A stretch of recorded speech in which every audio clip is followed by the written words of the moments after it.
Welcome, my friends and enemies. Glad you are here. We are back with most of the questioners. We're only too shy at the moment. But yes, forgot to swap that. My bad. I am here with AI obliterating MCP Baconator, whatever that means. I mean, I got the Baconator part, but the rest of it, I don't know. So, hi, Matt. And we're also here with... Hello. Oh, okay, there you go. And we're also here with Altarian. He has made his triumphant return. Woo! Yeah. I know it took him about Hopefully more often 7 as years. Only Yeah. 2. Don't exaggerate that much. It's basically the same thing at this point. Well, Tyrion has been wandering the far fields. You know. Yeah. Yeah, it's actually true. I have been wondering. He was lost at sea. But How? oh, go ahead. I was lost. I was lost in the early mornings. Yeah, the sea of early mornings. Yes, I am too. I'm not a morning person. So we have a fun topic to talk about today, so we're going to just jump into it so we can get it Actually, over with. 1 second. You just made up a good fantasy name, the Sea of Early Morning. I don't know. It doesn't have enough like messed up sexual stuff in it for women to like reading it. So probably a terrible name. Just gonna say. No, it's gonna be a great short story name. The short story. In the Exactly. beginning, the end. Anyway, so here we are with the topic. So most people by now have seen or heard of the Steam Machine, or as I like to call it, the GabeCube. Not the GameCube, the GabeCube, because Gabe Newell is the owner slash CEO slash everything about Steam kind of decider person thing. And I hope he stays that way, but who knows how long that'll last. But essentially, it's come out, we got its specs, all that kind of stuff. And the question a lot of people ask is, how powerful is it? How much is it going to cost? All that kind of fun stuff. So I figured we could read some articles about people's viewpoints on it, because I found one that's just kind of an announcement and a couple that are a little bit critiquing it. So let's just jump in. Coming from PC Gamer, take that with as much salt as you want to. Valve's new Steam Machine is a SteamOS powered mini PC over 6 times faster than a Steam Deck. We finally have all the software and the hardware bits to make the original vision a reality. Now, for those of you who don't know, they tried to make a Steam Machine a few years back, and it didn't work. That was a few years before the Steam Deck came out. Wasn't that like 2015? Something like that, yeah. This is the Steam Machine. And it does really look like a like a GameCube, but No, who knows? it's not what it reminds me of. It's like it reminds me of that big calculator computer from the Hitchhiker's Guide to the Galaxy. The one that gave the answer to 42. the question of everything. 42. Yeah, 42.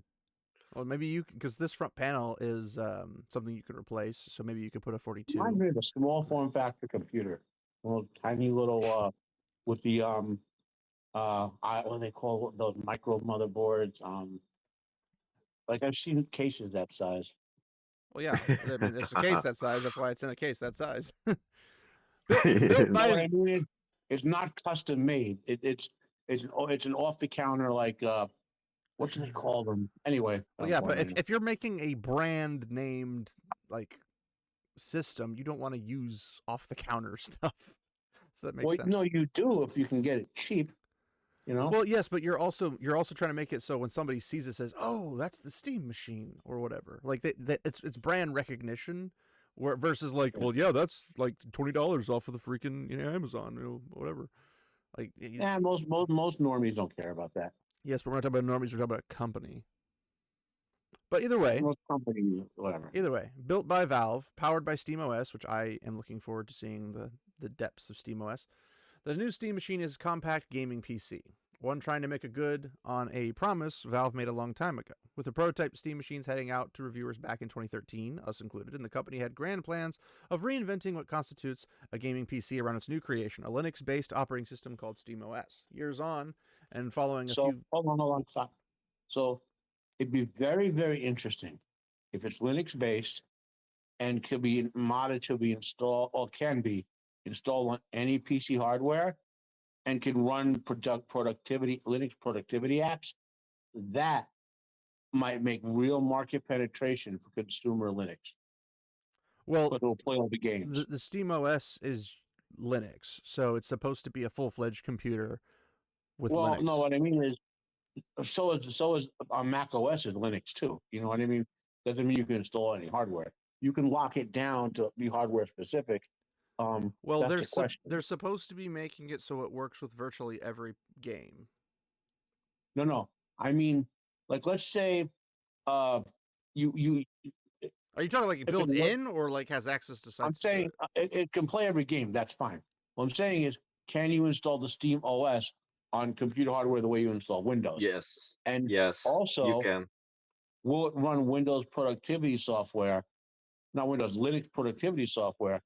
If they can do that, because there's a lot of like stuff they have. Anyway, then that might really break Microsoft's hold on the consumer. Yeah, and because here's the thing: if Steam OS and Sage and I talked about this yesterday, if Steam OS has the ability to play like .exe files and be able to run everything that a Windows OS can, then No, that's not what I mean. But I know, but I'm just saying, like, if they do that, it will definitely break the hold on Microsoft's more or less monopoly on most computers, because Steam's not going to put a whole bunch of bloatware on their stuff. It's going to run faster, smoother, because it needs to for gaming. Like, it just absolutely has to for gaming. It can't be bloatware like Microsoft stuff. well, But if I could literally just run anything I want off of it, I'm like, I'll dump Windows in a heartbeat. Because if SteamOS is better than Windows 10, it means by default it's better than Windows 11.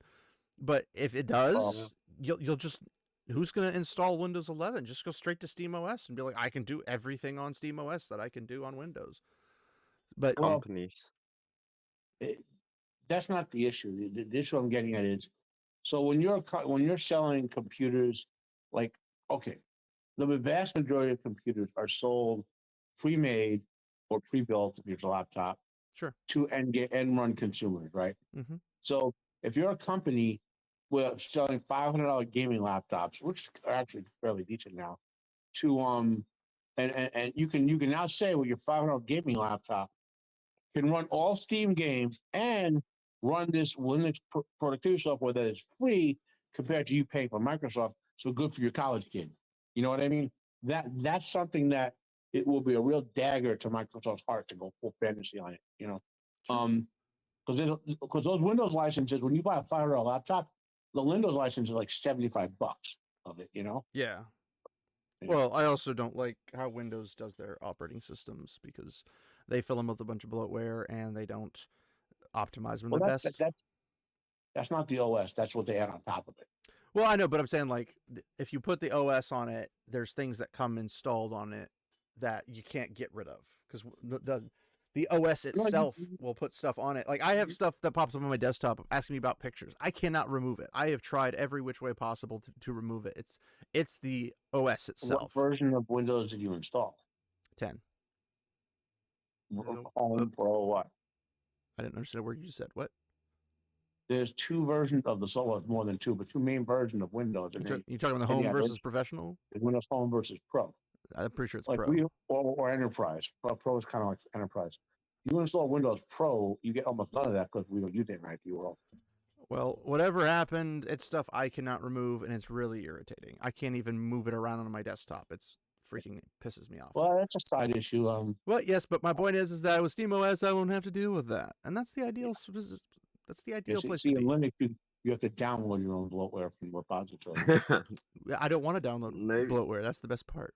Well, Terry knows what I mean. Oh, yeah. All those 800 apps that say they do something, but all they do is like one thing very badly. Well, yeah, but you should be able to uninstall it and get rid of all that as well. Well, yeah. Let's just say you have to keep the Good discussion, Yolan. Anyway, years on, following a few failed partner launches that you can read about in a retrospective of their demise, the project was more or less doomed. I mean, it wasn't really doomed. It just didn't work out the way they wanted to, but okay. By 2018, Valve pulled the plug. Or did it? Valve never stopped working on the Steam OS. Well, obviously they need Steam OS because they came out with the Steam Deck. Plugging away until it landed on the successful formula launched inside the Steam Deck in 2022. Following the success, Valve feels ready to take a second punt at a system with more firepower. We finally have all the software and hardware bits to make the original vision a reality. Yazan Aldahayat, a Valve engineer working on the Steam machine, says during my visit to Valve HQ. They mention it's the right time because their users are already making Steam machines happen, putting a recovery image of SteamOS onto a range of devices or using their Steam Deck while docked. Our customers kind of beat us to it.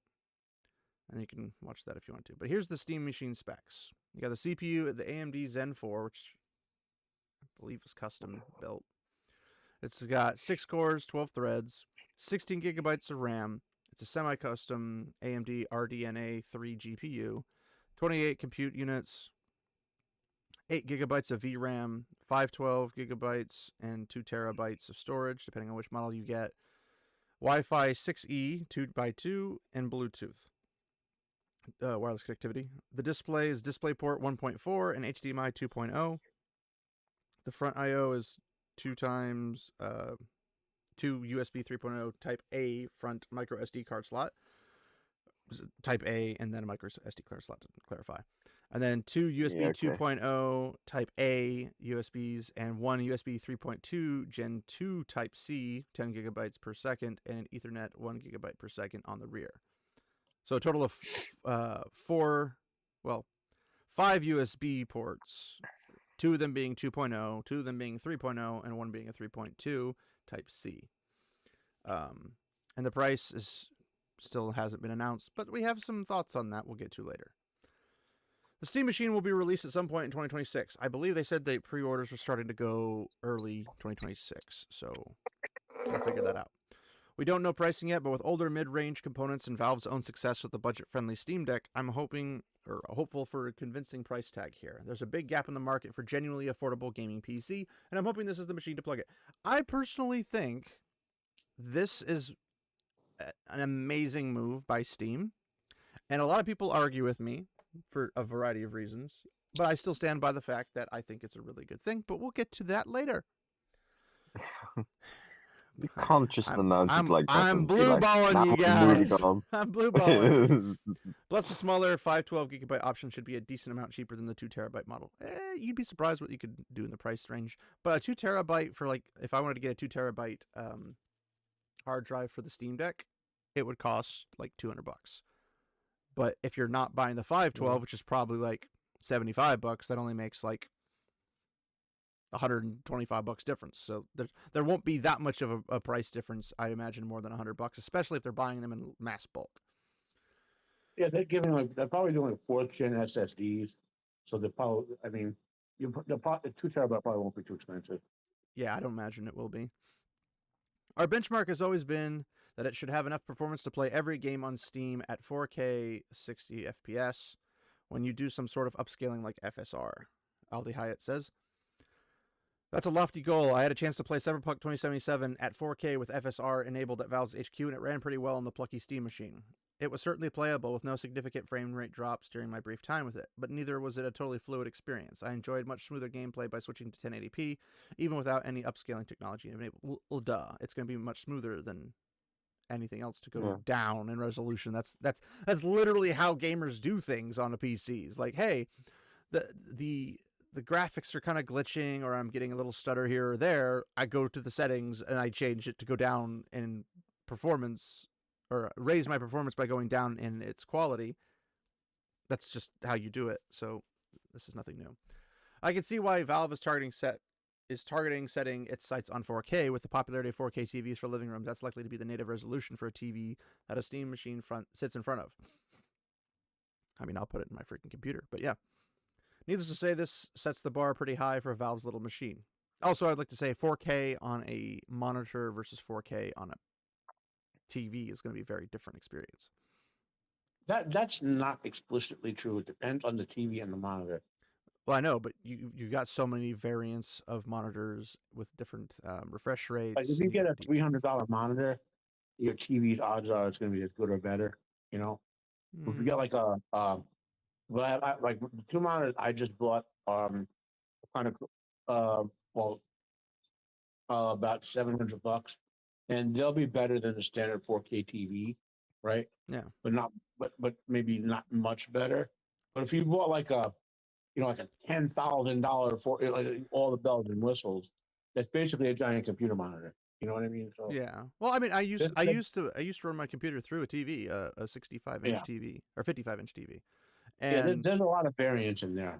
there is like some stuff that's like really good quality and other stuff that's not so good quality. So there's a variety of range, but something I noticed is that there are definitive differences between similarly percentile price stuff. Yeah. So this sets the bar pretty high for Valve's little machine. Steve, I don't know why they call it little machine. That seems derogatory, but Because okay. it's little in size. Well, it is It's a little. little train that Yes, scoots. but we don't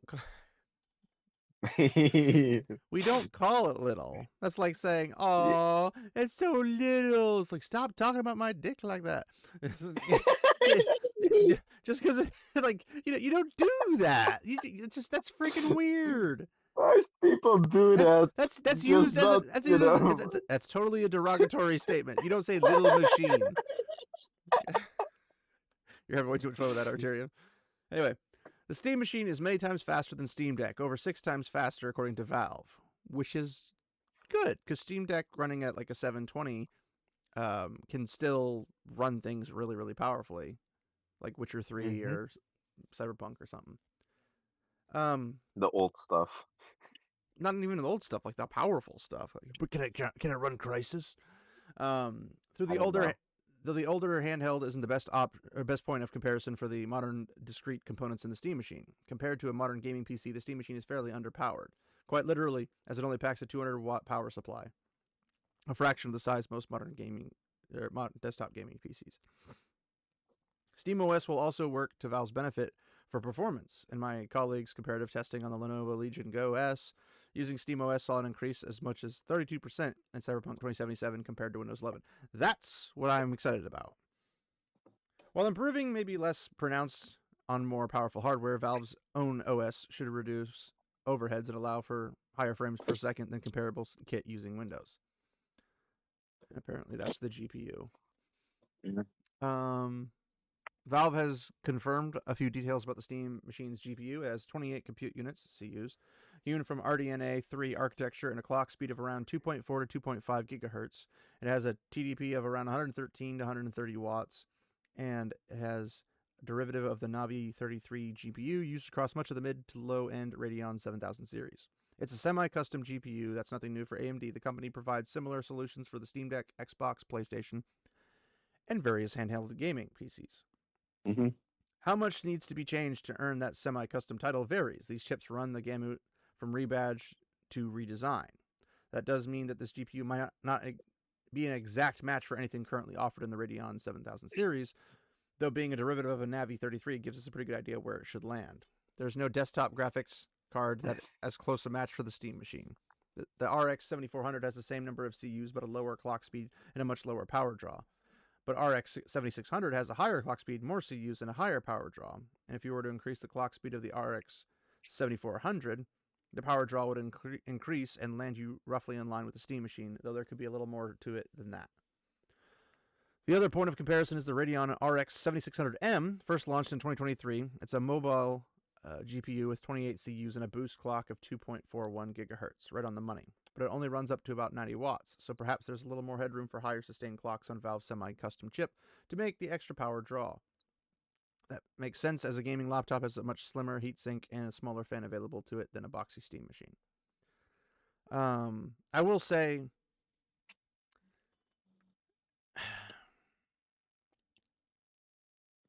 I'm not particularly fond of mobile hardware. In terms of like it not like a handheld like it would be the PlayStation Portal, the PS5 Portal, or the Steam Deck or something like that. Like that, I mean, not obviously the Switch, but in general, when you add mobile to it, I just have this initial just cringe. I'm like, I don't like that, just because like mobile doesn't necessarily imply it's the same thing, just smaller. It usually implies Yeah. it's built entirely different because it's like something you put on, say, a phone. Well, that's not exactly what it means. Oh no, When but I'm saying something's that's what it mobile, implies. Is what I'm saying. it means so when they first build a CPU, they put a lot of testing hardware, testing circuits and power management circuits that they basically so they can turn every single little thing off and test it, right? And when they turn it into like a real computer CPU, they take like most of that out, all of that out. But with a mobile CPU, they'll leave more of the power control stuff, so more of the CPU could be turned off to save power. That's the real difference. Either way, I'm not particularly fond of the mobile stuff, but maybe they'll change my mind. I don't know. The original Steam machine, It's just about the name for you. yeah, it has a lot of baggage that I don't like. But the original Steam machine looked like set-top boxes intended to sit below your TV. Thankfully, Valve has taken the new Steam machine in a new direction. A small black box might not be the most exciting design on the planet, but thankfully, it's not an eyesore like the PS5. Wow, PS5 catching strays. Valve engineer Jeff Bucha says the design came out of a thermal efficiency, acoustics, and making sure it would fit within a 6-inch shelving unit. The fact it ended up as a cube, Valve's favorite shape, came later, which is funny because it's called the things from like Half-Life. You got the big black box. Mm-hmm. So this kind of fits in that thing. People are like, I want it to come in orange, so you have the orange box. But who knows? The fact is that it ended up as a cube. Valve's favorite shape came later. When we started putting thermal architecture together, that was the most efficient for performance. We found that, wow, this really is close to a cube. And so we're like, okay, it's so cute, close to a cube. Why don't we just really try to make it an actual cube? So we had to be really careful about every little millimeter inside to make sure that we got the proportions to look like a cube, Mucha says. And it's a 6x6x6. So it is a cube. Yeah. It's smaller than it looks. Surprised. Oh, go ahead. I'm surprised Nintendo abandoned the GabeCube format because everyone loved it. Yeah, they had a handle in the back. You could take it portably places and stuff. But they went from All the mods you could do. GameCube to Wii. So I mean that's a bit of a jump in a totally different direction of things, where they're not trying to make the Wii portable. They're trying to make it dynamic from like a motion sense. Yeah. But I mean, they could have done that with the GameCube. So I don't get it either. Although I do agree, having a full size disc as opposed to the mini discs is a bit nicer, because something happens to it, you could probably find a replacement for it a lot easier. Yeah, that's true. It's smaller than it looks. Yeah, but but they could have replaced discs with basically, solid like good thumb drives or something, Yeah, but also keep in mind, Nintendo's big on physical media, and gamers more or less are big on physical media. So throwing everything digitally would not have been a good turn for them. Like, one of the reasons people go with Nintendo now is because it feels like it's one of the few things it's literally on the cartridge. Well, instead of a disc, you put a ROM chip in a thumb drive. I mean, yeah, but then you can copy it, and then a whole bunch of stuff gets out of hand for the selling aspect. Let's just say Nintendo wouldn't like that. I don't think Nintendo likes anything. Well, that's true. That's true. It looks smaller it's smaller than it looks, but it packs a lot in. Al-Dahaya removes the outer casing for me during the demonstration, and internal components take advantage of every square inch of it. The power supply sits at the bottom with the front, rear, I/O on each side. We're using the power supply as the chassis for the system, which is something we're actually proud of because it removes a lot of brackets, modules, and simplifies the design really, really well. It also simplifies the RF shielding situation because the motherboard and other electronics are sandwiched between the two metal shells. So if you don't have to add components, Al-Dahaya says. And that's being it. That's pretty compact, not going to lie. Yeah. On top of the power supply sits the motherboard, which is only just visible beneath the heatsink, which sits atop of it. The heatsink cools the CPU, the GPU, the memory, the power delivery, the lot. So it's pretty chunky. Attached to the rear is a single 120mm fan, the only one in the entire system. We just wanted something that's really compact and really powerful that can easily fit in your living room. And that actually turned out to be more of a challenge than we thought because people love to kind of cram their devices in the corner of the room or inside a cabinet. So one, it needed to fit. Two, it needed great airflow. And one of the things that were actually important to us as we wanted to use a single fan. Alda Hyatt says. So that's your one fan. This is basically the steam machine without the casing. Well, that's a I good thing. Like, wonder, go ahead, Jonathan. Go ahead, attorney. could you, like, with the Xbox Series X, just elevate a ping pong ball on that fan's blow? Maybe. I don't know what the quality of the fan is. It looks like a no-name brand, so it's probably just a generic. Mm. But But possibly. I was gonna say that's a good idea. Like, let's say you have your $5,000 game PC with Steam and you're playing your games, but now you got time to eat dinner so you go to your couch with pizza and you have your GabeCube on the TV and the same games and safe automatically load and stuff. That's pretty nifty.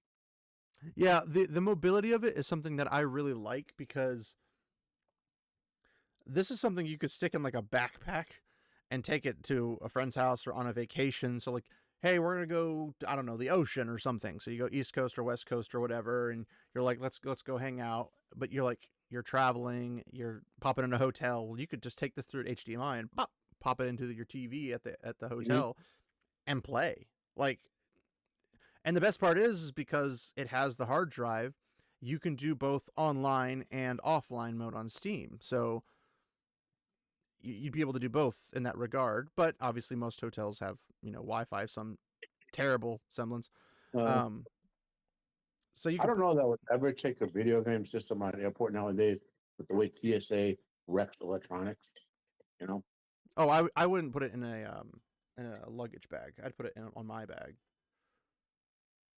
my carry-on bag. But this yeah, but is, then huh? you have to turn it on. What do you have to turn it on for? If you bring a laptop in your carry-on bag, you have to turn it on. I mean, it's been a while since I flew, but I have not done that any time, and I always bring my laptop with me. Every time I've ever gone through, they make me take it out and turn it on. No, No, they this is profiling, Matt. you're being profiled. Yeah, exactly. That's true. You're uncovering something I here. mean, maybe it's a thing they do in certain places in the United States, but Yeah. I've never had that, and I've brought Xbox, PlayStation 5. I've brought my laptops, my Steam Deck, my Switch. I've brought a whole bunch of stuff. Well, it's been a while. Maybe they found a way to X-ray those things to see if the explosives are in them. Yeah, I mean, they always like have it, and they make you take it out of your bag, and you have to set it on the side and then run it through. But that's about it. They run it through the X-ray thing, mostly because they're trying to get people through in large volumes, and you can't really do that if you're trying to get that through. So I don't know. Maybe things have changed. Maybe things have changed away from where things have changed. I don't know, but I've never had any problems with that. But Well, you've flown more recently than me, so I'll go with that. But I'm just saying, sure. but it's been a while since I flew. But when I flew, from when the TSA first started, I had to take my laptop every Oh yeah, single when the single TSA time. started, it was horrible. Yeah. Maybe one day we can abolish the TSA again. But this would be very portable, especially if like you're just driving. You don't have to worry about the TSA. Like when I go visit the in-laws, I don't fly. Yeah. I just drive. So I can bring whatever I want with me, and sometimes I bring everything with me because I'm kind of a gamer that way and a bit of a nerd. But this would be compact, powerful, etc. Now I still have my Steam Deck, which is right here. But in terms of like, this is what should be ultimately the entry level PC gaming system. Mm-hmm. Now, I know a lot of people are like, I wouldn't buy one. I'm just going to build my own. That's what Sage said. And I was like, cool. That doesn't do anything against this. So, Okay. As the I gotta resident say something. normie, I would buy it. Like, yeah. I'm too lazy and cheap to go for like a proper setup PC that's built to spec, you know. I gotta So, say something. Okay. As a person who's built a computer since I was like 8, right? In the modern era, If you're spending less than 1,500 or so, and more than say about $5,000 or $6,000, and you're not someone like me who's ultra specialized, there's no point to building your own PC for less than $1,500 or more than about $5,500, $6,000. You don't have this. You you don't have the either. You don't have the ability to get something better than you will get for less than $5,500 with the mass pricing, and you don't have the skill to put together a PC that's $6,000, $7,000 to make it work as good as a professional could. You know, Sure. it's in that medium range that building your own PC means something. Yeah, and well, here's the thing. Like, I built my own desktop multiple times. Like, I had to build it, rebuild it, and then build a whole nother one, and then rebuild it. Having something like this it's basically them setting up and doing all the work for you. I don't like pre-builts from like a store, like a random one. Like if you just go in, it's like, hey, buy this HP PC or buy this whatever PC, like a Dell. No, you gotta be selective. Well, yeah. But like, I don't like doing that because in some spec they almost never are set up to what I want to do because they're not designing those PCs for gamers. They're designing those PCs for normal everyday use. Like my first desktop was an HP pre-built from Staples. Like, because at the time all I really had was Guild Wars, which is a downloadable, and I didn't have to do anything really with it. And for what I needed to do with it, as I was dipping my toes into gaming from that perspective, because I always had a home PC at my parents' house, so I just used that one all the time. But now that I had my own, then I became more and more pickier when I realized that some things wouldn't operate as good as they should or that they could. And then, so I slowly, and I also got discounts because I worked at Staples at the time, but you could slowly move into like, okay, well, I'm going to go on PC Part Picker. I'm going to build the optimal PC and get like all the things that I want in it and then make sure they all match up. And then I'll, buy all the components on Black Friday when it's the cheapest. And then I'm going to put them all together. And then, bam, I got my awesome desktop PC. But then you have to go in and you have to like set everything up the way you perfectly want to, where this kind of, yeah, you can probably customize it a little bit in terms of like how much power and whatnot you want to go towards what things and some things like that. Because it's going to be unlike Nintendo. They're going to let you actually like modify this. And with that being said, it's pre-built to basically say, you want something that runs your Steam games here, and then just hand you the Steam machine or the GabeCube. And being able to just plug and play is a great feeling.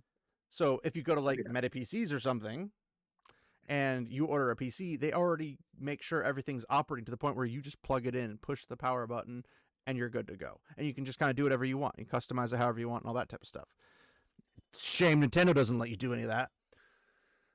But I think where the pricing may be iffy, because some people think this is going to be over like $1,100. I don't think it'll be over $1,100. I think it'll be anywhere between $400 to $600 because they're trying to snatch a market. But this being essentially a gaming console, like it's still a PC, but it's essentially the equivalent of like a PS5 or an Xbox Series X, just much smaller. Yeah. It's optimized for games. Like that's the whole thing Valve's doing with it. Like they're optimizing this for games. Now, with it being optimized for games, what does that entail?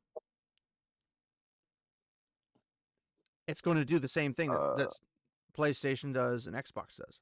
And since Xbox's next Xbox is going to be basically a Steam machine, I can't imagine like PlayStation and Nintendo would be on their own and just console exclusives, where Xbox will put out probably a very expensive Xbox as opposed to Steam. But Steam's also like, well, it can run everything we have in our stores.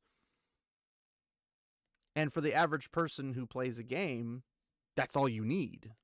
So, if you've never gamed on Linux, let me give people who are listening an idea of what you have to do. So, I run Linux Mint, which is like probably the closest thing to how Windows, from a user interface point of view, how old like Windows 10, Windows 7 and all would feel to a Windows user in terms of layout and all that, right? And to run a game, like not leaving Steam aside for a second, to run like a regular PC game, you have to install some specific software libraries and do some config and whatever. And it's a little involved, you know. It's gotten simpler over the years, but it's a little involved. But Linux Mint is not a game specialty distro, right? Now there's game specialty distros. I think Manjaro is one of them. And all that pre-install like all the like libraries that you would have to install, whatever, and installing games there. I think they even have pre-configuration files in some cases. Is orders of magnitude easier. So this Steam OS, what I'm gathering is everything you want can install through Steam, and it's all pre-configured, so you don't have to install special software libraries on your own, any of that stuff. You know, They did you click on the game, heavy basically. lifting for you.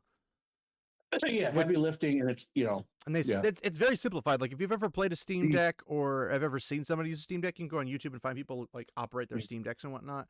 It's very smooth. It's very normie friendly. Like if you're not somebody who does much PC gaming or anything outside of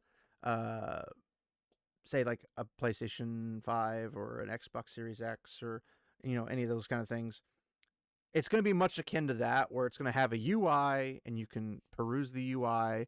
It's similar enough to the normal Steam shop or Steam store or whatever in your computer if you have a non-console based system.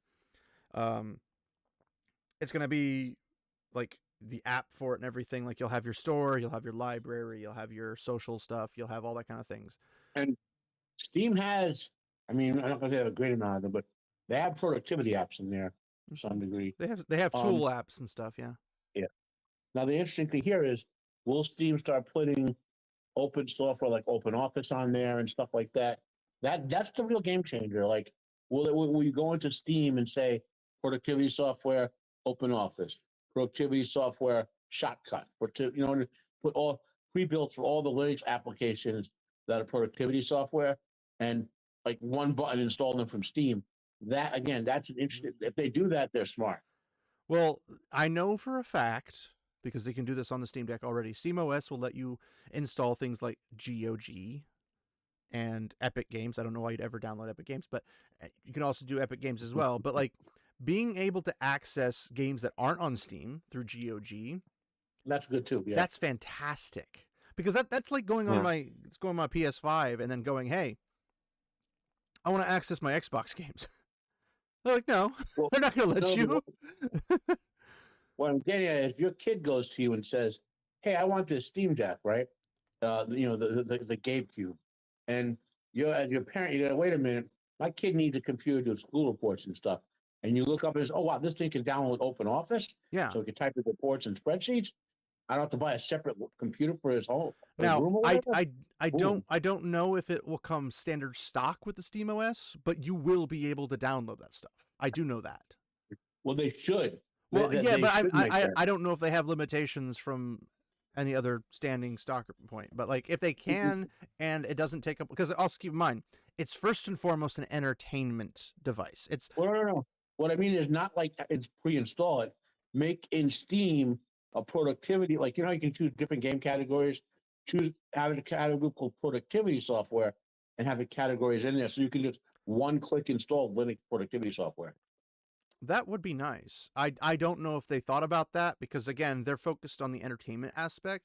Everything else is extra. Yeah. Like, so we might not see that immediately. That might be something they add later on down the line, because again, that's going to be a software thing, not a hardware thing per se. Because I don't imagine any of those productivity apps are going to be like super crazy hardware, No, they're power not. sucking or anything. So they could do that from a software perspective and just say, hey, and I mean, if somebody makes that and puts it on Steam under a different name, like if somebody does essentially what you want them to do and post it on Steam, they'll add it. I'm sure they will.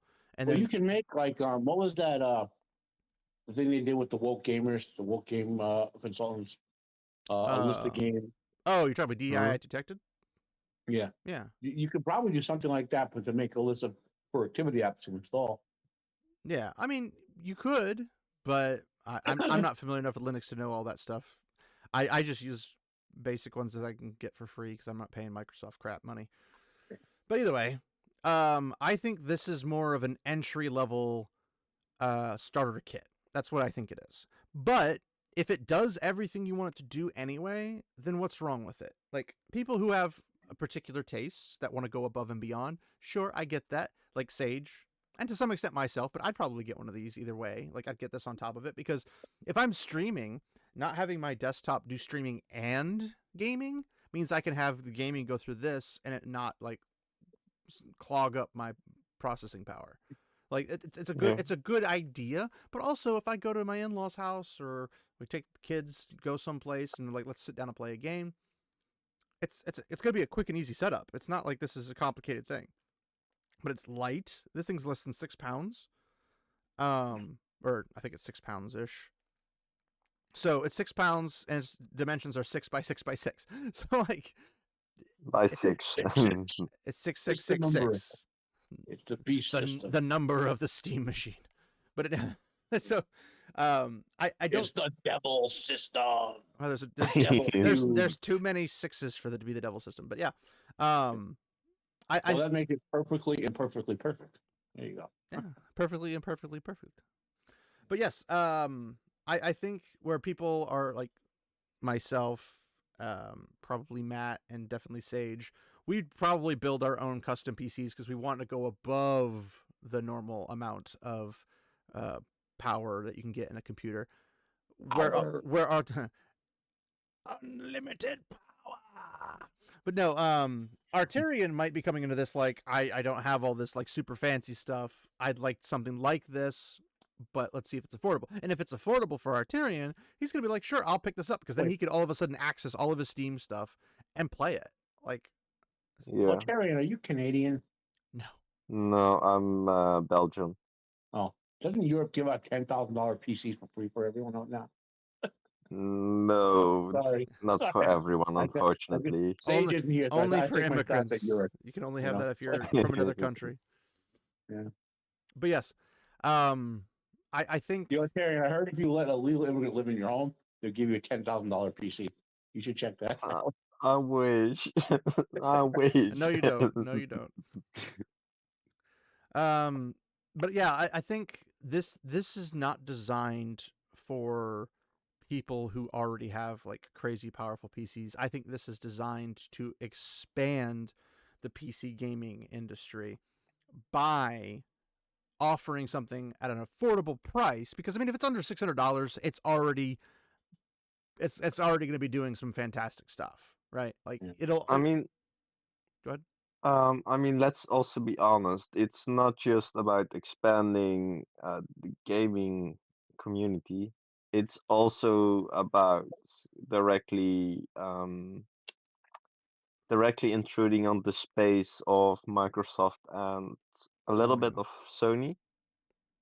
This is mostly Microsoft because Microsoft has been fumbling the ball really hard with Xbox They're really good at that. for like 15 years now.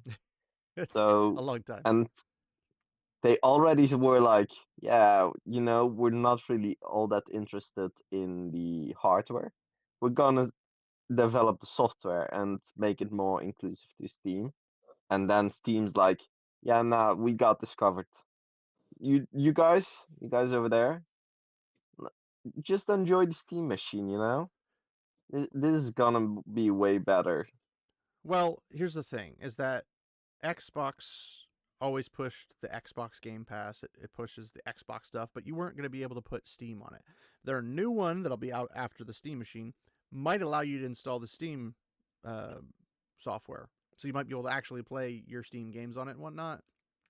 But I don't think Microsoft's going to go in and adjust everything so that they'd have limited games from Steam you could use.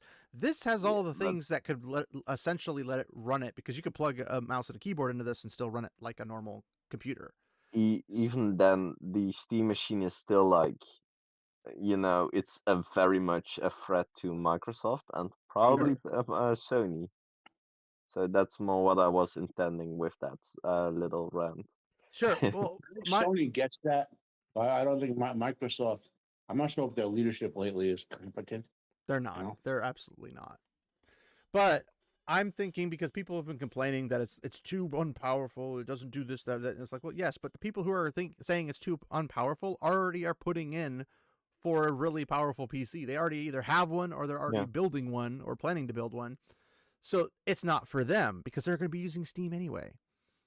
But if you have people who are Xbox stands or Sony stands or Nintendo stands, be like, well, here's a very affordable. Like, if this is the same price or similar price to a Steam Deck or a Switch 2, dude, you're gonna freaking stomp some things because the games are so much cheaper, and they're gonna let you customize stuff. They're not gonna break your system. Like, all this cool stuff is just like it's gonna do so much for people who are like, I wanted to get something for my kid, but I also don't want, like, because for example, I looked it up, and a lot of the stuff is you can use your PlayStation controllers, your Xbox controllers, your old Steam Deck or your old Steam hardware controllers, and even the new Steam hardware controller, and other things like that. So if you don't want to buy the newest, shiniest thing like the new controller, you can still use your old controllers with Steam. It's compatible.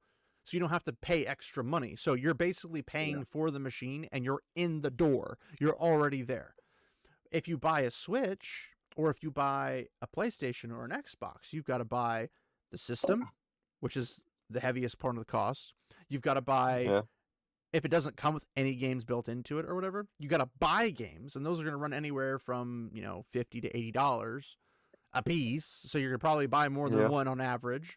And then you've got to buy additional controllers, like for the Switch, you got the Joy-Cons. The Joy-Cons themselves are like $80 for one set. So if you're getting multiple sets, or you have to replace a set or whatever, it's really, really expensive. And any additional accessories you're looking at getting, or any, like, if you need to get a micro SD card to stick into your Switch to improve it, which I did, that's going to be another $50, $80 to add to that, to increase the storage size and everything. It's like, by the time you're looking at this, back then it was $300, it would still pop to like $500-$600 because you're buying all this extra stuff to make the enjoyment complete. Whereas the Xbox and the PlayStation were very similar. Like, freaking Xbox controllers are bloody expensive. And if you get the elites and stuff, they're even more. They go up to like $200-$300 just for a controller. Like, why? And then I don't know. I never bothered getting another one like retail because it's stupid. That, man. It's stupid. Why? Because people will pay for it, But I know, but why would I pay for it? I'm a hardcore gamer, but I'm not gonna go spend $215 to get elite whatever Xbox controller. I know at least 6 people who pay for it. Like, they don't even think about it. Well, they need to give me their money because I obviously need it more than they do. But no, they don't make a lot of money. I mean, obviously you have your kids you got to take care of and all that. But mortgage and all that. If you're like 25 years old, pulling in $50,000 a year, and you're not, I wish I pulled that much when I was that young. Video stuff is fine for you, Well, yeah, but I'm saying, like, it's just like if you're blowing $212 on a controller that doesn't have any like incredibly over the top advantages to like just a normal controller, since it's mostly skill based anyway. Why? Like, that's $200. That right there is half of a Switch 2. Like, that's ridiculous. And it's just an accessory. It's not even an actual system. It's it's like half of a system, but it's not even a system. Yeah. Why is always the question, my friend, that people do it. Sure, and I mean, I've seen people spend hundreds of thousands, if not millions of dollars on cars. I don't understand why. Because, I mean, yeah, they like the car, but I'm like, but it's automatically you're losing like 25% of the value of the car just by driving it. And then, it's like, you buy it off of the used market and you'll at least save some money, but it is what it is. True. But it's like, when you're going to spend money, because most people are going to be trying to pinch pennies to see, like, what can I get my kids? Like, if this was coming out in time for this Christmas, it would be the #1 bestseller, hands down. Hands down, because everybody would be talking about it, and it would sell like hotcakes. Or hot cubes, I guess. Majority of gamers are like adults now, bro. So, well, I know, but like, if you're an adult and you're like, I'd love this, but I can also use this with my kids, and I can do a lot of things with it, then they do that. Your generation and the one behind you, there's a high percentage of childless people who were childless into their 30s and 40s who have nothing to do but better spend their money on, video games and blow, so to speak. So, I mean, maybe not, but I would rather do consoles and video gaming than drugs because at least I get to keep it and it won't I ruin mean, my life. if you look at your generation, the one after it, the main ones having families are people who are Christians and right leaning people. And like the lefty just play, like they're not having kids. They're playing video games and marching in stupid parades and doing math correctly on YouTube and stuff like that. It's like, Oh man. yeah. Anyway, So what do they have to spend their money on? I mean, seriously, like degeneracy. But anyway, I have a cousin. He's childless by choice. He's still fairly conservative, but he's chosen not to have kids. And he makes like 75 grand a year. Saves his money for retirement and all that. Has an extra 20 grand a year or whatever, and he owns like every single video game system ever. Has like 7 I'm controllers closer. in them all. You know, Yeah, he's like, kind of like me Got though. it. yeah. He's a whale. Our Arturian's like, man, I'm jealous. Well, I Jerry, mean, if you'd you're come not to, wrong. as an American, I offer you asylum from the ravages of Europe. Emigrate here, claim asylum because I'm sure something woke is going on in Belgium you could claim it for, and and then Refugee you give her status. real money here, you know what I mean, and buy video games. Um, I mean, you could buy a house and video games. Yeah. You could have a ranch. We have lots of those in the Midwest. Yeah, only place that is the tempting part, though. The wrench. I know. That's why I threw that in there. you get Arturian's video game ranch. I mean, hey, you could have a ranch and Sage could come live with you. Yeah. You'll save Sage. We get both of you in there. You guys could go halvesies on the ranch or whatever, and You'll be like the odd couple that can do a YouTube channel. Oh, because they want to be known as a couple. I thought we needed saving, Don't make us a part of the demographic you can that, name the ranch gets the all the European funds here. Refugee Ranch. Yeah. I mean, we joke about it, but you see the news over there. Some countries are doing well, like Poland and Hungary and stuff like that. But the eastern side of Europe, yeah, they're doing great. Everybody else sucks. Some countries seem like they might be lost. But back to the topic. This is actually the topic. That's safer. This is yeah. I don't want to talk about that stuff. This is actually a custom design fan. We iterated a ton of different blade geometries. Oh, look, they could do math. And not generic. The what? Earlier in our recordings, it was said that the fan looked generic, so probably not that strong. Yeah. Well, I was just saying, like, from the appearance of this, it looks just like a normal fan. It doesn't look like it's a custom. Like, I mean, it's probably custom for this, but I'm saying, like, it looks like a normal fan software that they put in a specific case. It doesn't. That fan looks dusty. Does the fan look dusty? Yeah. I mean, that's my practice eye. It could be the lighting. Yeah, that's true. Because a lot of them are not like solid black now; they're kind of like half gray. So it could be a more of a lighting thing. Oh, don't get me started on obnoxious fan colors. Oh my god. I do everything in black. The design reminds me of a server rack, which are often meticulously designed to ensure a steady flow of air over hot components. I'm told Valve took inspiration from here too. Though what stands out the most of all is how little I can hear the Steam machine while it's running. That's super important. Xboxes have had a bad history of being loud. PlayStations I don't know enough about. No, totally not. It's totally not like an airplane taking off sometimes when you're using the old Xbox One. It's more like a rocket taking off. You don't know loud computer until you heard a server go off at your house. Well, I've never been lucky enough to have a server at my house to go off, so. Though what stands out is how little I can hear the Steam machine while it's running. We're stood around. What? I think you mean we've stood around or we stood around. I don't. Editor needs to step in. Don't question it. Just don't question it. Go on. I don't know. Even now, I'm looking at it and stood looks weird, but yeah. Well, that young lefty education network. Around the Steam machine, discussing it while it sits on the Cyberpunk 2077 title screen, and I can't make it out. There are 4 antennae on the Steam Machine, 2 on the back, 2 on the front. The rear-facing antennae are responsible for Wi-Fi 6E connectivity. One is up front for the Bluetooth, separated from the Wi-Fi for more consistent performance. I appreciate that. And the other is connected up to 4 Steam controllers, replacing the controllers included puck. Because also keep in mind, Steam has games of a variety of types, so they have couch co-op games on Steam. They don't really have those on the modern and other consoles, which is another seller. Oh, here's also here's a custom cover somebody put on it. I like the wood cover. It's cozy. I like this one. IT safety warning.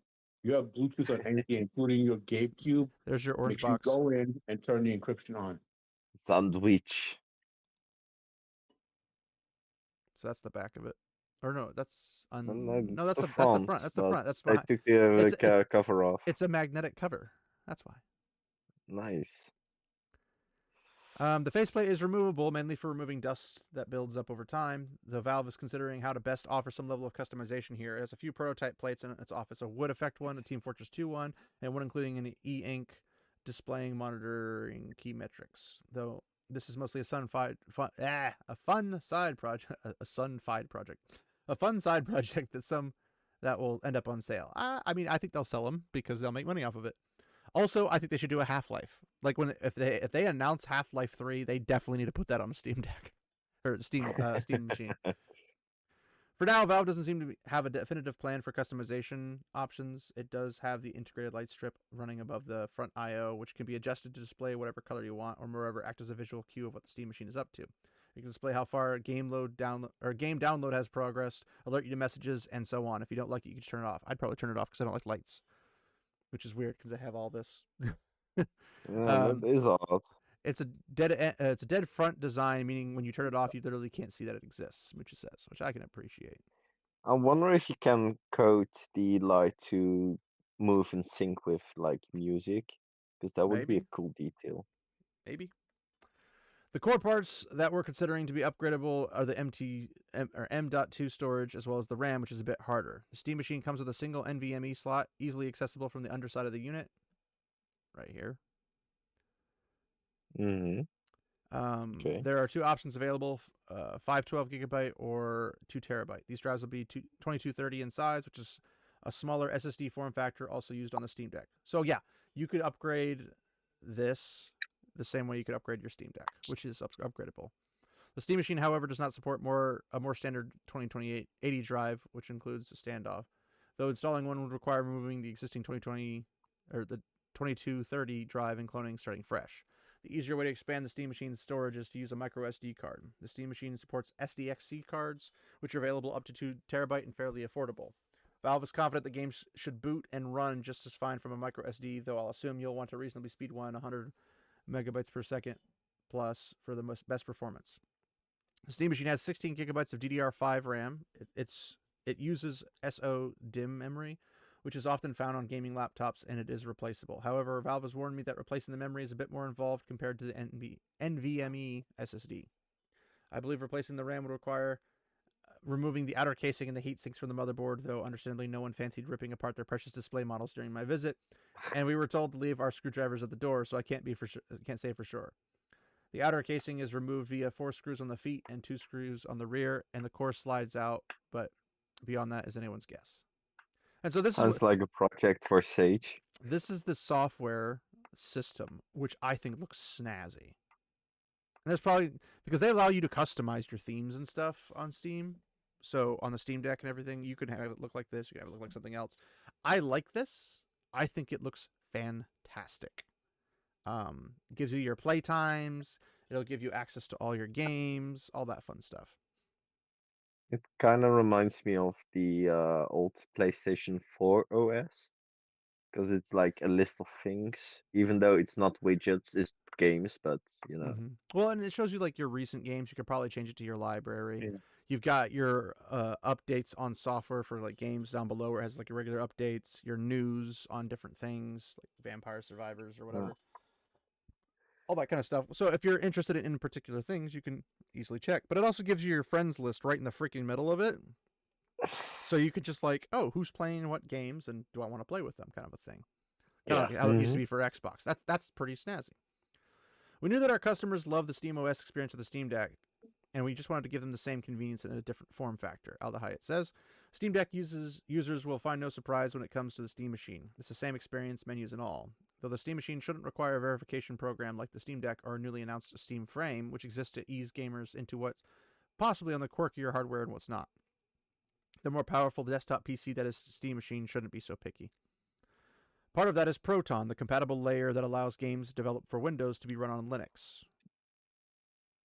Proton's compatibility is solid these days. The kinks have been largely ironed out, and the concept has been tested thoroughly with Steam Deck already. There are simply fewer unknowns. Proton is a secret sauce. Comments, excuse me, Steven. Go ahead. Those comments about Proton are a bit misleading. Solid might be overstating it, but it works pretty well. I mean, I yeah. want to let the audience know, like, that, you know, as long as Steam does the work behind the scenes, yes. Which they do. You manipulating Proton yourself, less so. I wouldn't recommend it unless you know what you're doing. And even then, it may or may not jack with what Valve's doing. What I mean is like installing games on your own versus games in Steam, you know? Well, yeah, Like, it's going to take extra steps as opposed to them optimizing it for you through the Steam system. But Proton really is the secret sauce, right? That made this possible.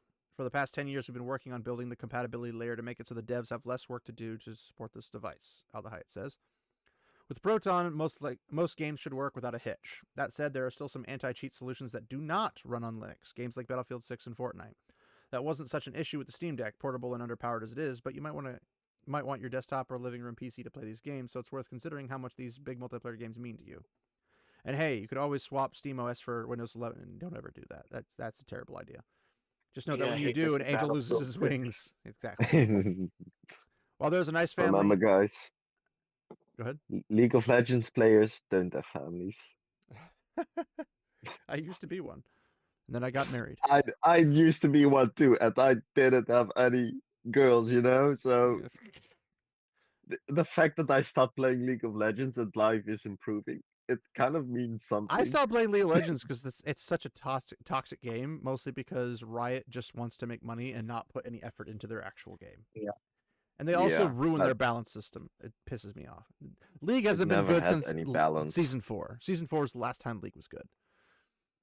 I liked it when Kindred came out, but that's because I just got into the game, you know, so you're a I baby was still fresh and hopeful. You're still a baby. Yeah. Well, there's a nice family and interoperability between all three devices, and 4 including Steam Deck. We are still really big fans committed to the open PC ecosystem. These are your PCs. You can install your own stuff on them, including your own operating system, Lawrence Yang, designer at Valve, says. And so here you have the new Steam controllers that are basically what you had on the Steam Deck, but Xbox style. So those little squares are like thumb pads that operate like a mouse. Okay. I don't know how to feel about that. I might get like they're actually Xbox Series X controllers. They're actually pretty snazzy because these particular controllers have a connection on the back of them that's a magnetic strip, and they have like a USB that you can hook up to your Steam machine or anything else, and it just snaps onto it to charge it, so you don't have to like try to stick anything into it, and in doing so damaging anything.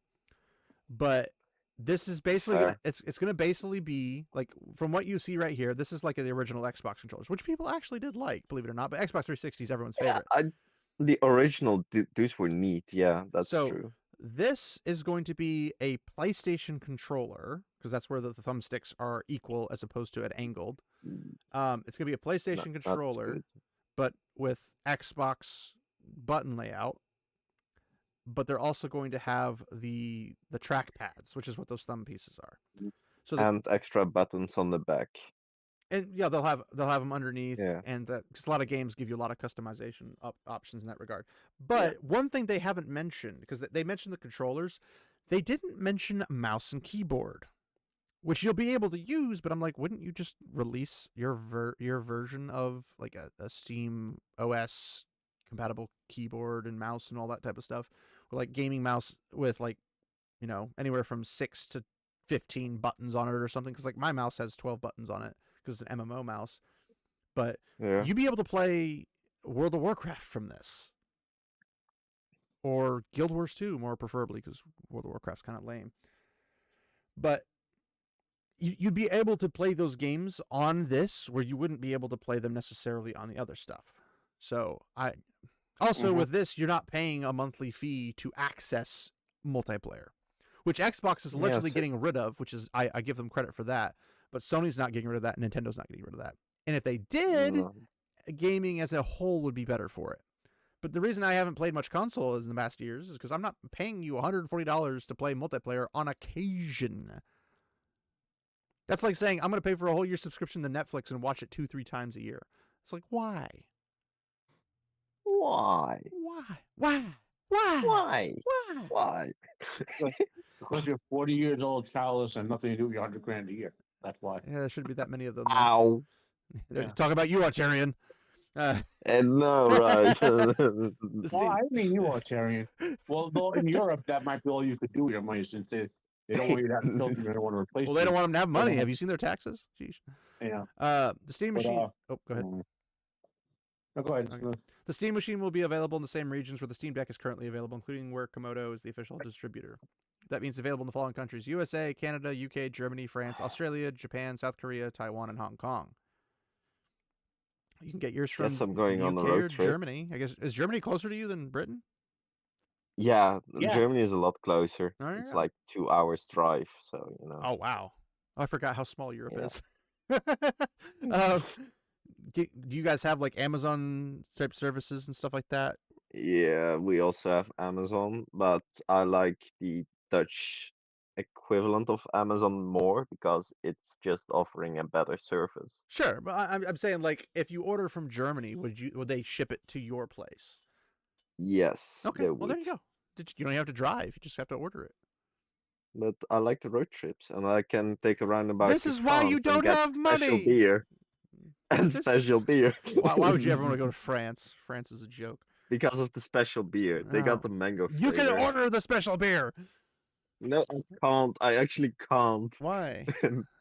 Amazon should I sell don't know. it. It's some small brewery. I haven't found the web shop of it. Oh, well, call them and say, why don't you have better accessibility for me? Anyway. I can't do that because I can't speak French. Then how are you going to order it? You go there and say, voulez-vous la France? And they just know what you No, want? I'm just going into the store, like the grocery store, and put it in the cart. Oh. Well, then order from that grocery store. Gosh. Anyway. We don't have web shops for everything, man. I mean, you should. No, we shouldn't. So, along with this, we have a couple other criticisms. And we'll try to go through this a little bit quicker. But there's criticisms of the Steam Machine. So, we'll jump to these. But are they legitimate criticisms? Well, it depends. No point making a high-spec Steam machine, Larian publishing boss says, because anyone who wants a powerful PC is going to look elsewhere anyway. I agree and disagree at the same time. I wouldn't say there's no point in making one, but I do agree that other people are going to customize, build their own anyway. People who would build their own are never going to buy they're not the audience that they're looking to sell to. Yeah, different audience. Yeah. They're not the console people. Valve's new living room box is not built for the hardcore, and that's kind of the point, which I agree. This is an entry-level machine. Let me put it this way. Let's say Microsoft decides they're going to all at Xbox, the great Xbox of all time, and it costs $10,000 to make. And it was like it could like virtualize you like Tron and let you be in a video game over the freaking top, right? Yeah. Yeah. There are people who would buy that if you told them they could build a 10,000 PC to do the same thing. They would still buy the Xbox because they're console gamers. They don't want anything to do with the PC side of it, you know. Well, I mean, they would if you could like be inserted into a console game or a PC game, they might change their minds, but it would have to be like really optimized perfectly for that to be the case. But Valve undo blah blah blah, all that stuff. We're gonna skip all this stuff. It's underpowered, a fraction of most gaming rigs, blah blah blah blah. But the Larian director, which this guy's, I think, the American side. His name's Michael Deuce, so I don't think so. And I agree wholeheartedly on this. It's entirely the point. Valve isn't coming for committed PC gamers who know what they're doing and want the lights to dim when they fire up their tabletop fusion reactors. I kind of want one of those. It's gutting for people who want Steam games on the TV without dicking around. I agree. Yeah. But people Yeah. are arguing that this is pointless to make because I can just make something better. And I'm like, you're missing the point. The criticism shouldn't be that it's not powerful enough. The criticism should be it's not for people who go for powerful machines. If you want a powerful rig, you're going to make your powerful rig anyway. You're going to buy a pre-made powerful rig anyway. You're going to spend thousands of dollars anyway. That was your intent the entire time. But for people who don't have that capital, or for people who are trying to dip their toes or get into it, because I can sell a Steam machine to somebody super fast when I tell them, here's all that you have access to. You have access to hundreds of thousands of games. Like, several hundreds of thousands of games are available to you immediately. And when a sale comes around, you're buying these for stupid cheap. Now, the hardest thing to sell a Steam machine on is the fact that it's not physical media. I wish this was brought back, but this is entirely purely on the developers. It's not on Steam. Yeah, that's true. Because, like, I have my, right here, Baldur's Gate 3. That's a physical copy that has a disc inside that I can pop into a computer and I can play it. I could have gotten it for PlayStation 5. I could have gotten it for Xbox, but I got it for PC because I'm a PC gamer first and foremost. Also, you can do modding on PCs. You can't really mod very well on a PlayStation. But that comes with, maps. It comes with a whole bunch of things. It came with a Steam key as well. So I got the Steam key and the physical disc with its own setup and everything. And if ironically, it's Larian. Now, if they did that for every game, which if I ever do make a gaming company, I'm doing that because I want the option to be there. It's like if you want to have a physical copy of this, you can have said physical copy of this. Well, if you do that, then you can't use Unreal Engine 5 Why not? because then you have a bloated, unoptimized mess and a file that's way too big for a disk. Well, to be fair, you can find ways to shrink that if you wanted to. But I mean, I probably wouldn't use Unreal 5 anyway. I would probably want either to create a custom engine, or it depends on the game, because there are some things that are better than Unreal 5 and Unity and all those things when it's aimed at a particular genre. So depending on the genre you're playing, it might be just better. But I also like the concept of having a completed game that you just buy, like the old stuff. Yeah. Not like, well, I'll keep updating it for the next 2,000 years. Now, that might be the case for, I mean, if I ever made a gaming company, it would be very, very small. It wouldn't be like a massive, over the top, expensive one like Ubisoft or something like that. Although it'd definitely be run better than Ubisoft. But in terms of like being able to put stuff out there, I might have to do early access to raise funds to get it to like be perfectly released, because it's expensive to make games, and unless you have investors, you're not being able to pull that off. But that's reasonable, and you also need playtesters, so sure, and that's if what you early do access does. early access properly, then it counts. And then after the full release, I would probably sell a physical copy if it was affordable. Oh, we're getting some feedback. Somebody's phone's going off. That's Matt. Okay. It's not mine. It was Matt. But like if there was a way for me to, put out a physical copy and then be like, if you bought this in early access, I'll give you a massive cut, like 70% off of the physical copy if you want it or something, depending on what it is. It might be a deluxe edition, like obviously Baldur's Gate, or it could be something where it's just a simple, disc, like the old Age of Empires disc you could get at Walmart or whatever. So yeah, dependent upon what it is, it's like, hey, because you supported this and because we have the funds to complete this game, now I want to give you the option to own it physically with a very little bump up, because the physical is almost always going to be more expensive than the digital by definition, because digital is just literally files pasted. And then also, there's a lot of games you can get on Steam that are like $10 games or whatever, that it would for the company to print the disc would cost more than it's worth for the company to make the game. Yeah. Now, if there was a way for you to order a printed disc like this third-party service, like this, the way Sony is now, shipping out their Blu-ray production to a third-party company. Like if you go there, say, make me a hard copy of Micro Ants 5 or whatever that $10 game is, Yeah. that would be cool, But for the company itself to arrange that, these companies wouldn't sell enough volume of the disc to make it worth their while. Yeah, if it was a print on demand kind of thing, that'd be fantastic. But that's there's too many parts. Like I love the classic like boxes where you could get like a box. I mean, they even have the big boxes from the '90s and it's like the big box stuff. I love that because it comes with guides, printed out, like detail stuff. You get like behind the scenes for about characters or civilizations or whatever. Like I got the Age of Empires 2 official guide or whatever. It's like this freaking big. Like, and it's super thick because it tells you the details about all the original Age of Empires 2 civilizations, what their abilities are, all that kind of stuff. And I find that fascinating and cool. Modern people probably don't care about it nearly as much as I do, but I would still offer it because it's a cool thing to get. And what the money you're paying for a physical, you're getting that disc, yes, you're getting that CD key, yes, but you're also getting something unique. You're getting something that I like you don't it get from too. the It's just, I think it's only for big games now. I don't think all those small, like back in the day, like the '90s, let's say, you could get a disc for everything. Yeah. But like every version of chess, all 6,000 of them had it. You can get it, because it was just, I don't know if it was cheap or whatever, but I guess DVDs were cheap, But nowadays, it's big games will have that, and small games and medium games won't. Yeah, and it's a weird position to be in because I would want it to happen and that I would do everything I could do to get that to happen, but I have no idea how much money it would cost to make it depending upon the demand. And the only way to and if once you're established,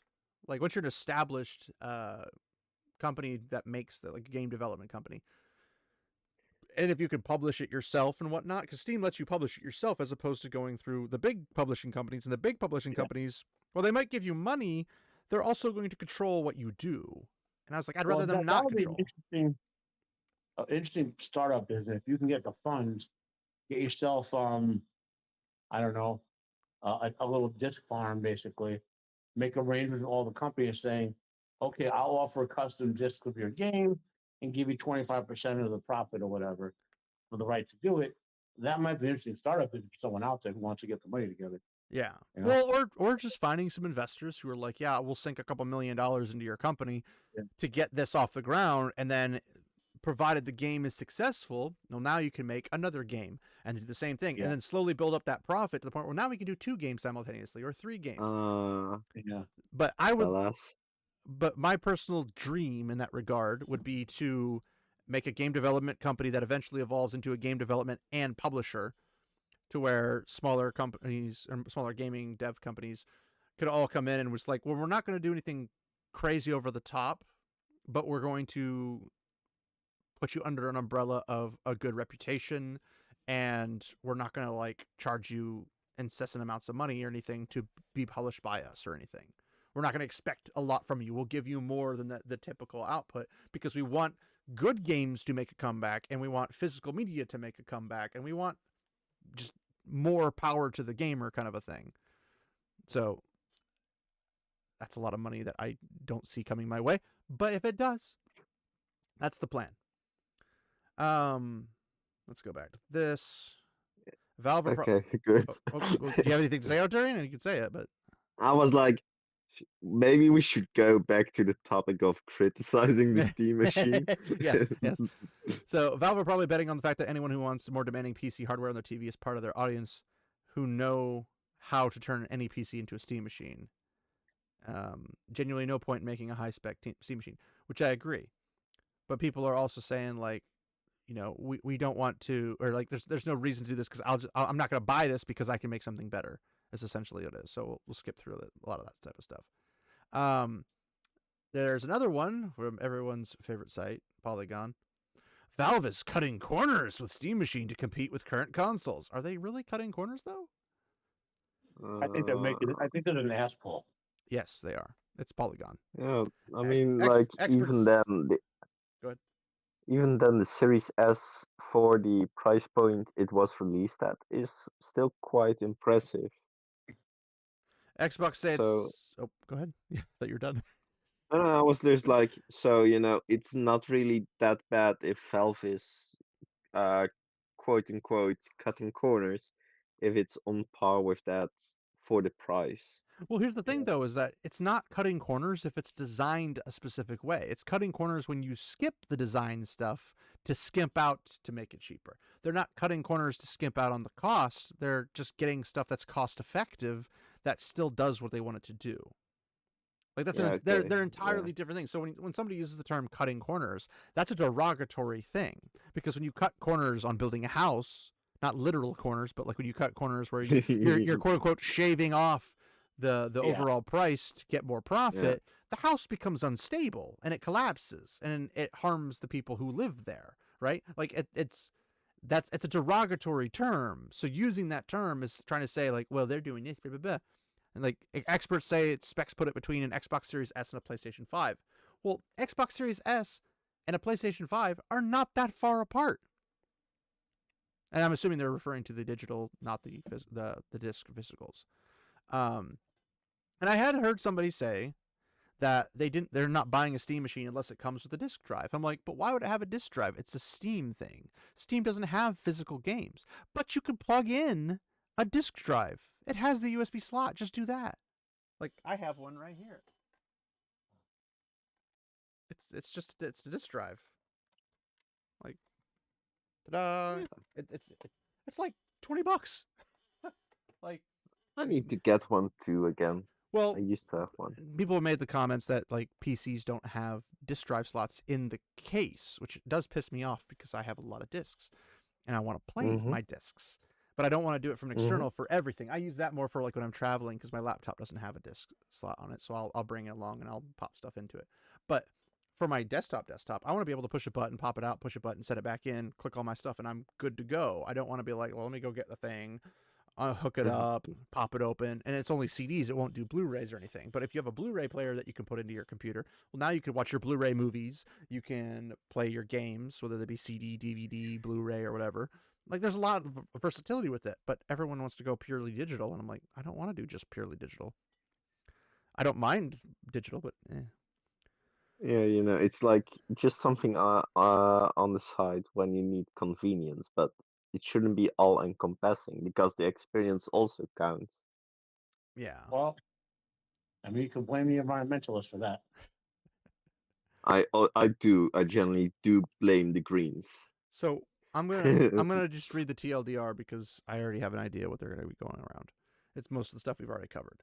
The Steam machine broadly sits with the current gen consoles in terms of power, but its spec, particularly its graphic processing unit (GPU), puts it a little behind PS5 and Xbox Series X. Digital Foundry says its spec sheet suggests performance at some midway point between Xbox Series S and standard PlayStation 5, perhaps skewing more closely to the Sony console. If you have a Steam machine coming out that can operate almost as powerful as a PlayStation 5, and the price point is much lower, that's phenomenal. So what are they cutting corners with? What's the Yeah, problem? the price is going to be the most important thing. Also because, well, like just being like a critic, You the claim that PlayStation they're cutting 5 corners. and Series X are also already quite old for consoles because they were what, 2020, 2021? Something like that. Yeah, so for consoles, they're all already like halfway to replacement. Yeah. So for the new console to be behind the PS5, it it might be, comparatively underpowered to what the next gen might be. But the thing is, unless games, because games are starting to peak out on graphics. So like at that point, you went up and then now you're just peaking. You're not going to get any better, more or less, than what you have now. Yeah. So if you can run stuff now, you can probably run stuff then. Now the question is it going to be able to handle like Grand Theft Auto 6? Maybe not at maximum settings because of how much actually is operating in that world at the same time. But if you lowered it down to like 1080p, it'd probably run fine. And Mm-hmm. and if your goal is 4K, then your goal is not really gaming. Your goal is to look at nice things. Because the gaming, you're paying for an experience, and yes, it's nice to see that experience in a greater graphics detail, but you're not necessarily looking at it explicitly for the graphics. I mean, look at games like Vampire Survivors. There's not really any graphics involved with it. It's just a fun game. You're getting that fun experience. Among Us, you're getting that fun experience. You're not getting like a super crazy high But graphic also, detailed system. just because they claim, say, a game is 4K, doesn't mean they're giving you more. They're just making like more in depth, like, Yeah. Upscaling Okay. or something. like. Well, no, you can have. Well, let's say. Oh, let's go way back. Let's say Ocarina of Time, right? Let's say they take that game and rework the engine to make it 4K. That doesn't mean Link's gonna look nothing like a little cartoon. Yeah, You know what I it's mean? still gonna look like a Like cartoon. Yeah. yeah. So like 4K is not TV or movie quality in terms of looking like real people or whatever. Yeah. That's a different thing. And just because something's 4K doesn't mean it's just gonna Well, be you don't even have to use Ocarina. sharper. You don't even have to use Ocarina of Time. You can use Breath of the Wild and Tears of the Kingdom because the Switch Well, 2. what I mean, I'm saying like a game. Yeah. Just because a game is put in 4K doesn't mean it's gonna look like real. Oh You yeah, know? yeah, yeah. It's not gonna look real, but it'll look better. Like you'll have Yeah. more pixels to give you a more detail, which I do Yeah. prefer. I totally prefer it, and I understand people who do prefer it. Yeah. But I'm not gonna play a game that has trash gameplay or horrific experiences in the gameplay, and or controls or whatever the schematic might be the problem, just because it looks good. like So, did that's you pointless. play Vilgard? No, I did not. Okay. I did not. I was not wasting money for that. But Moore's Law is brought up in this conversation. And before we started recording, we had talked about Moore's Law a little bit because we don't know who Moore's Law's dead is. But this guy also came up with a estimation for how much the Steam machine will be. And it seems that he believes it'll be around 425 to 450. But if you add any type of profit or anything like that to it, it'd probably be a little bit more like 500 or something. Matt, Well, you had like your I said points on it. You before, want to put them up? So yeah, like I said before, the prices he's calling. I went to Amazon and did a little googling of some of the stuff he was listening. Those seem to be prices you or I would buy that hardware at. Now, if you're Steam Valve, right, and you're making 1,000,000 GabeCubes, you're not going to buy for $25 at a head SSDs from Amazon.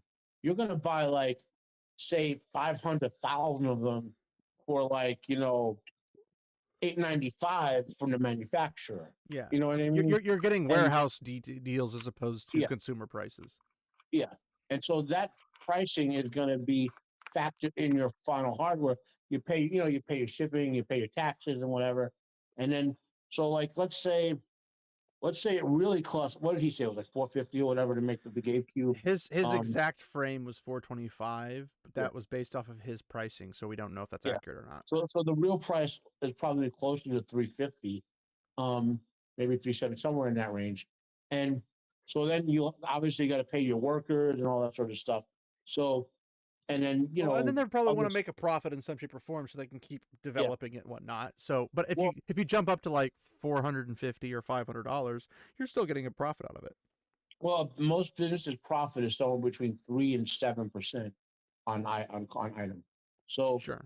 figure if it costs 375 for the actual hardware, double that to cover your workers, their insurance, your overhead, and all that. Health, all that. So that's what 750, 800 somewhere in there. Seems like what a possible max cost for it. Maybe less if they get some deals on the hardware and that sort of thing. You know. Mm, 750, 800 is just quite pricey. Well, I Yeah. said if you factor in max costs for all that stuff like labor, insurance, and all that overhead, Yeah, no, that's fair. I'm just saying, like, if that's the case, it's gonna be pricey from a consumer They'll want to keep standpoint. it around $600 to be competitive with Xbox and PlayStation and Nintendo. well, that's what Microsoft did with the Xbox for years. They sold it for less than it actually cost, to make the money on the game. Yeah, but they sold everything else to at like excessive costs to make that price back, as opposed to where like in this situation the accessories for the Steam machine are not where they're making their money because there's not that many of them. Well, no, but they made the money in the games. Yes, so Valve might say, wait a minute, if we get 1 million of these things out there to console gamers, we'll make way more money selling these games on Steam. Sure. And that'll offset the cost of undercutting. Well, and if you're bringing in console players, they won't care if they pay full price for a lot of this stuff. They'll be excited if they see it come on a Steam sale or something, a discount or something. But they're not going to be like, oh, well, it's $70. I'm not buying it. They'll be like, that's the same as if I was to buy it on a PlayStation or an Xbox. So, sure, I'll just buy it here. Yeah. So you'll have some of that, but once people get wise to it, you mean if I buy some of these games at 50% off, I can buy an additional game on top of that? Yeah. What? Their mind blows. It's like, yes, that's the whole point of Steam sales. They make so much money through Steam sales. There'll be a surge in all those little games too, where people want to dick around. Well, yeah, because people want to they want to do the mobile game, piss some time away because I've got time to kill until I have to do a meeting for work or until I have people coming over for dinner. Whatever the case is, I got time to kill. Let's see what they got for fun little games. Yeah. They also have a ton of free games. They have the most free games I've ever seen on any system. So you have tons of stuff you can do for free without even have to pay anything. And then they have games like Party Animals. If you want something for your kids that's silly and fun to play, you can do that.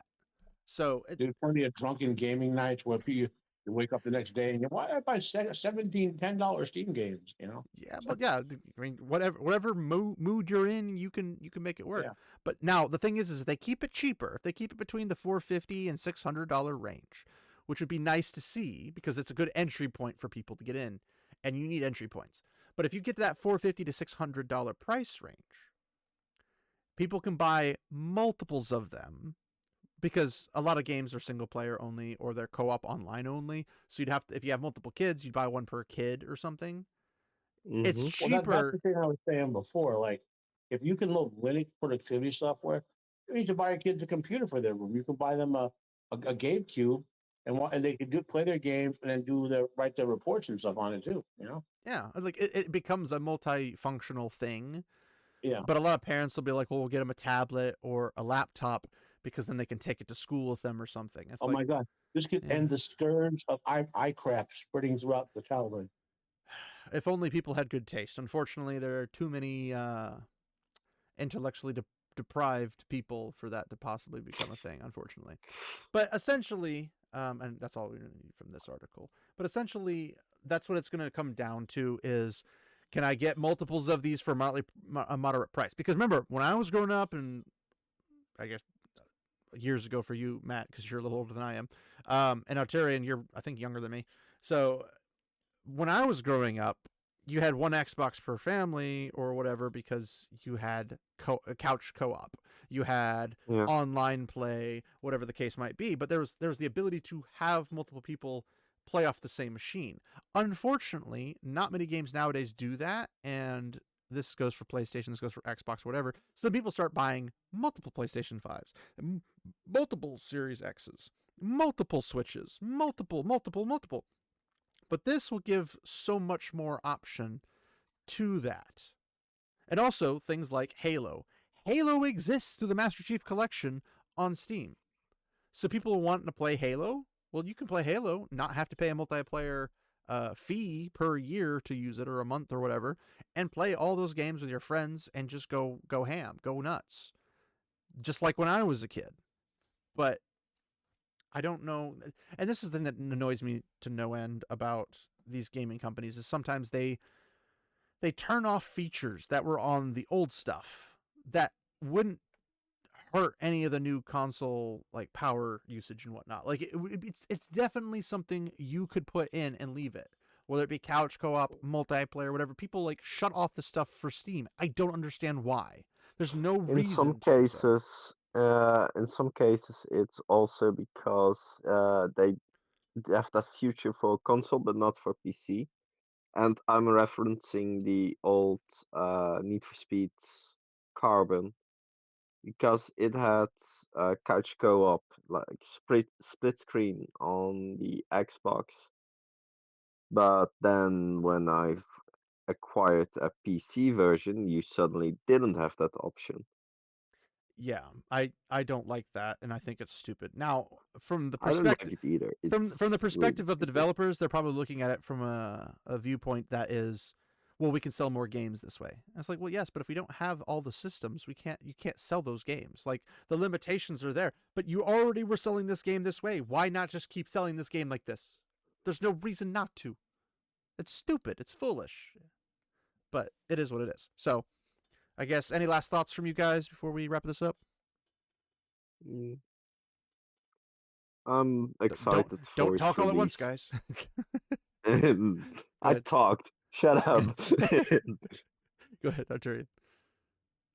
No, I'm just excited for its release. I'm curious how it will affect the market because I do believe it will do something. Yeah, it'll definitely do something. I just hope Valve doesn't fuck it up. I mean, Valve has a much better track record than say Sony, Microsoft, and Nintendo. So I don't think Yeah, they'll. but there's always Murphy's Law. I am aware. I hope they don't mess it up, but I also think they're less likely to mess it up than anybody else because they're very particular, especially Gabe. Gabe's very particular about making sure everything's I in mean, perfect place. whoever thought that IBM would mess it up? They did. And Microsoft came around. Whoever thought Microsoft would mess up the way they have? Whoever thought that any company that seems they could print Sure, money? but this is a person like Gabe's a person who has caused his company to make so much money, and it would be very difficult for him to be like, I like making lots of money. Let me go just throw my company down a drain. Like I don't see that happening. Now, somebody comes after Gabe, maybe. I don't know. We really, really want him to pick a good successor that's going to hold to his ideals, but the problem is people can change their minds at the snap of a fingers. So we don't Yeah. know how the future of Steam will be, but we do know that like you got GOG, you've got Steam, and they both have clauses more or less. Like GOG's like upfront, like once you own the game, you own the game. You don't need to be online or anything like that unless the game requires online play. And then for Steam, if Steam ever goes down, you get to keep all your library. Like we Yeah. know those types of things. So that's good for that. Where Sony were like, we're gonna yank your game because and a publisher might yank their game, but it's not Steam yanking your game. So Yeah. but yeah, I guess we'll just go out from there. Arturian, you don't have anything, so obviously nothing from you. Matt, how's your situation going? You feeling better? I'm currently in a real like the main hospital. They transferred me here from the nursing home for some complicated issues that are resolved, and then I'm going to a new nursing home because that one kicked me out, which I'm glad. I'm going to one up in North Jersey by my family, which is good. Uh, so advice for people out there: you have to impoverish yourself to be a nursing home long term. Find a way to hide your money away. You know, you know. But I don't have money. What do you mean you don't have money? I mean I don't have money. Why do you don't have money? Because I'm hitting it. It is not here. yeah. But other than that sort of stuff, you know, I'll be on Wednesday nights overbooked the wrestling show on Wednesday. We talk about the squared circle, and then Roman of the Empire show on Thursdays. I uh I don't know what this week's topic is, and this will be after the fact anyway. So just you know, check out what happened yeah, and anything in the future. yeah. Cool. And I'm here right on the questions, and you question everything because we can. That too. But yes, check the description for content creators to follow, like Matt, and also check out the company section where you can follow companies and support companies that like you and they like me. I am not sponsored. Nobody pays me nothing for nothing.